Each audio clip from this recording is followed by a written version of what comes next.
తిరుపతి జిల్లా సత్యవేడు నియోజకవర్గంలోని వనరులను దోచుకోవడానికి తనను ఓడగొట్టాలనుకున్నారని ఎమ్మెల్యే ఆదిమూలం చెప్పారు.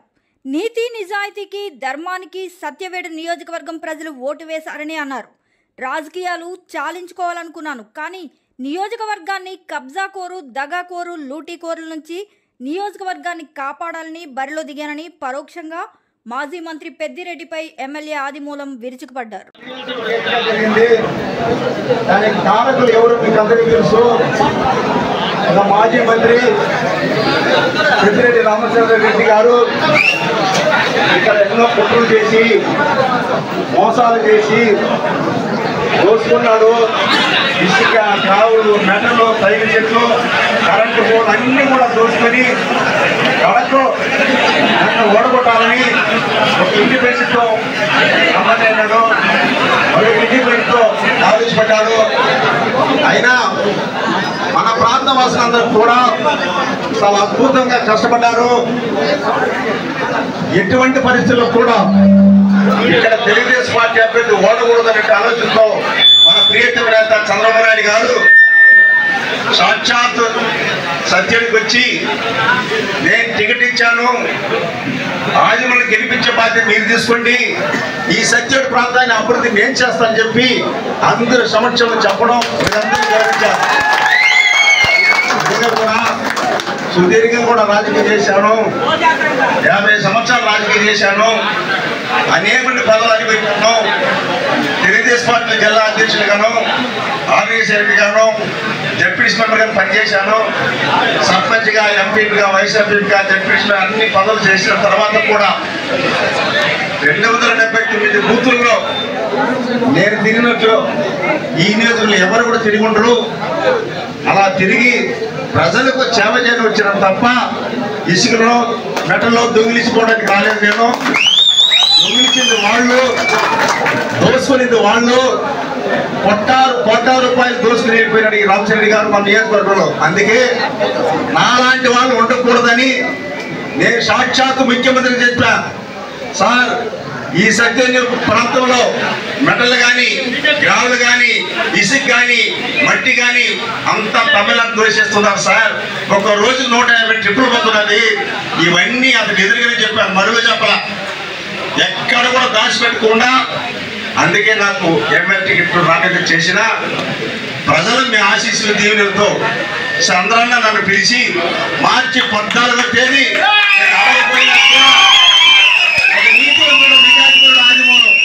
ఒక దళిత ఎమ్మెల్యే అయినా అతను గొంతు కోశారు పెద్దిరెడ్డి రామచంద్రెడ్డి.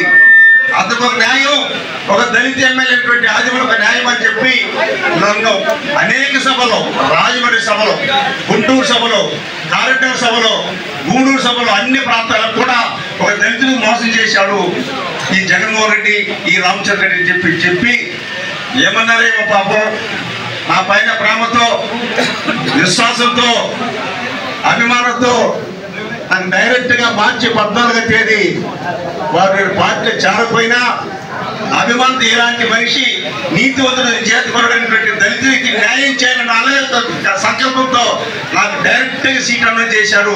మీకు అందరికీ తెలిసిన విషయమే. అయినా ఒక సుదీర్ఘ 50 సంవత్సరాలు రాజకీయం చేసేవాడిని.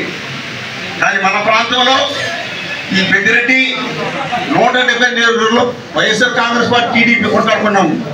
ఇక్కడ ఈ నియోజకవర్గంలో ఒక ఆయన 2014 అంత కండక్ట్ చేసి ఓడిపోయినాడు 2019లో. మళ్ళా అతను తీసుకుపోయి మిథున్ రెడ్డి అతను డబ్బు ఇచ్చి ఇక్కడ ఇండిపెండెంట్ కండక్ట్ చేశాడు.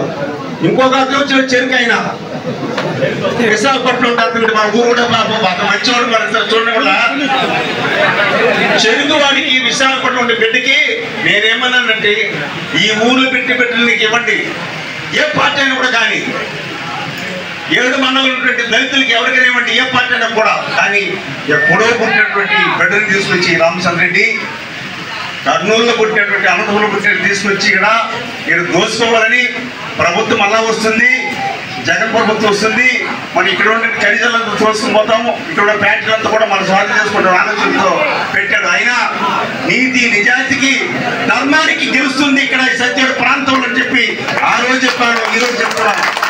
ఎటువంటి పరిస్థితులు కూడా మనం ఓడకూడదు. రాత్రికి పగలనక అంత కష్టపడ్డారు. మనకిచ్చినట్టు 45 రోజుల్లో ఎన్నో ఇబ్బందులు పెట్టినా డబ్బులు ఇచ్చాడు, కొన్నాడు, మనుషుల్ని ఏజెంట్లు కొన్నాడు, వేలాది మందు సప్లై చేశాడు. ఒక రకంగా చేయలే. అంటే మీకు ఎందుకు చెప్తానంటే పక్క నియోజకవర్గం ఉంది, ఎక్కడ కూడా తలచవచ్చు. అతను నామినేషన్ వచ్చాడు ఒక మంత్రిగా, మళ్ళా మీటింగ్ పెట్టాడు, మళ్ళా వచ్చాడు. ఇవన్నీ కూడా గమనించి ప్రజలు ఈ ప్రాంతానికి స్థానికుడిగా కావాలని చెప్పి పట్టం కట్టినటువంటి మీకు మనస్ఫూర్తిగా తెలియజేసుకుంటూ భవిష్యత్తులో కూడా ఈ పట్టణదారులు ఎక్కడో పుట్టి పొగులు పెట్టి ఈ వచ్చే సత్యంలో ఇక్కడ పెత్తలు చేయకూడదని ఒకే ఒక సంకల్పం తిరిగాను. ఈ వయసులో ఎందుకు తిరిగానంటే మనం గెలవాలా, ఈ పెద్దిరెడ్డిని ఓడగొట్టాలంటే ప్రజలందరూ కూడా ఐక్యమత్యం ఉండాలి. అందుకే రిక్వెస్ట్ చేశాను అందరినీ కూడా. నేను మన పార్టీ వాళ్ళందరూ కూడా కష్టపడ్డారు, సహాయం చేశారు. జనసేన, బీజేపీ అందరూ సమీక్షలు చేశారు. తప్పకుండా భవిష్యత్తులో మీకు అందరికి కూడా అండగుంటా, నా ప్రాణులంత వరకు మీకు సహకరిస్తా. రాజకీయాల్లో సంపాదన కోసం రాలా, ఆస్తి కోసం రాలా, ఇక్కడ దోసుకోవడం రాలా, ప్రతి నిత్యం ప్రజలు సేవ చేయడానికి వచ్చారు. అనేక మంది పదవులు ఇచ్చాను నేను, అనేక మంది వాళ్ళకి ఖనిజాలు సంపాదించుకోవడానికి అవకాశం కల్పించాను. కానీ అలాంటి వారు